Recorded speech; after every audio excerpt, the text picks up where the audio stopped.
Hello students, this is me Shilpi Agarwal and today I have come up with the topic atomic mass of an element.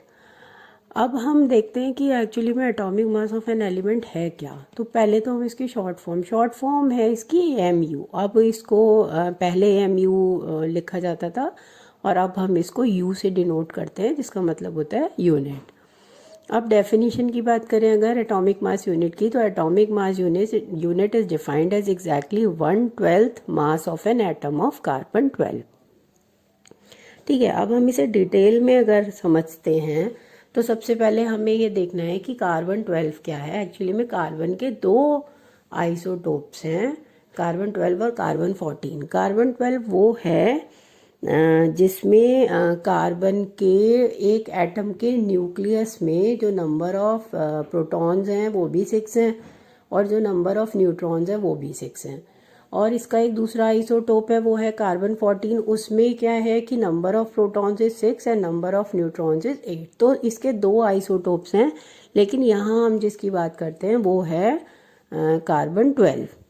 ठीक है, तो है क्या actually में कि for determining atomic masses of various elements the mass of carbon 12 atom is taken to be standard. कि अगर हमें किसी एलिमेंट का एटॉमिक मास बताना है तो उसके एक एटम के मास को कार्बन 12 के एक एटम के मास से कंपेयर करेंगे। ठीक है, चाहे वो कोई सा भी एलिमेंट हो, चाहे वो मैग्नीशियम का ले रहे हैं या हम एल्यूमिनियम ले रहे हैं, तो हम उसके एक एटम के मास को कार्बन 12 एलिमेंट के एक एटम के मास से कंपेयर करेंगे। ठीक है, अब कार्बन 12 के एक एटम के मास को 12 यूनिट्स लिया जाता है। ठीक है, जैसे कि 12 एटॉमिक मास यूनिट्स जो है वो is equal to mass of 1 carbon atom बनाती है। ठीक है, और क्योंकि कार्बन 12 एक ऐसा एलिमेंट है जिसके न्यूक्लियस में जिसके एटम के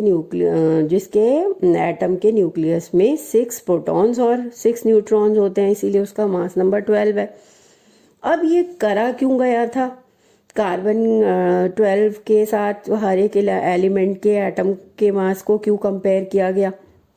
नाउ क्योंकि ये इसलिए करा गया क्योंकि the actual masses of atoms of elements are very very small. जो एक्चुअल मास होता है किसी भी एलिमेंट के एटम का वो बहुत कम होता है, बहुत छोटा होता है, वेरी स्मॉल। जैसे फॉर एग्जांपल हाइड्रोजन का एक एटम का मास जो है वो 1.673 इंटू 10⁻⁻24 ग्राम्स है।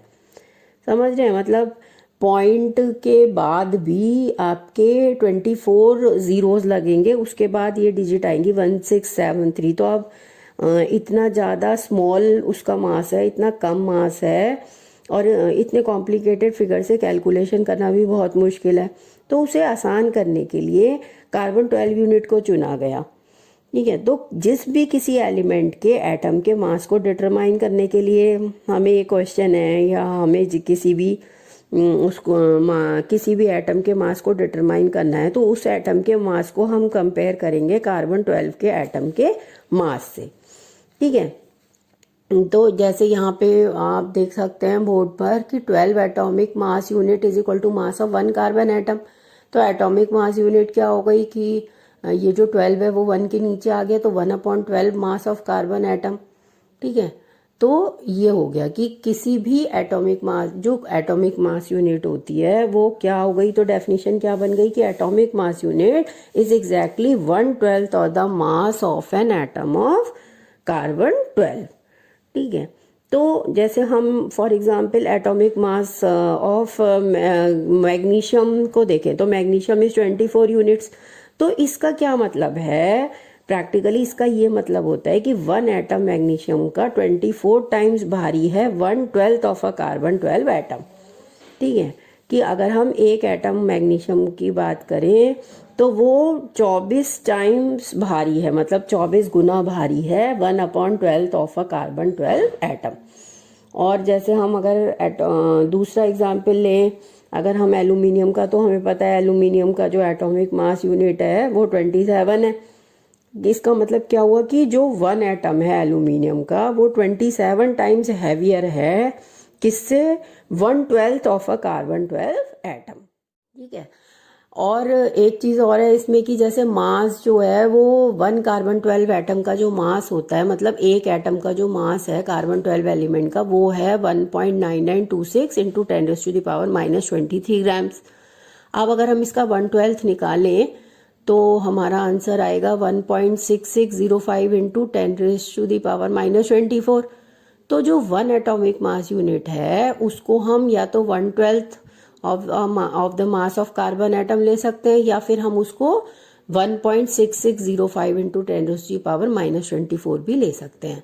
तो using this we can get the actual mass of an atom of any element. तो इस फिगर को यूज करके हम किसी भी एलिमेंट के एक एटम का मास जो है वो निकाल सकते हैं। तो ये है आपकी एटॉमिक मास यूनिट।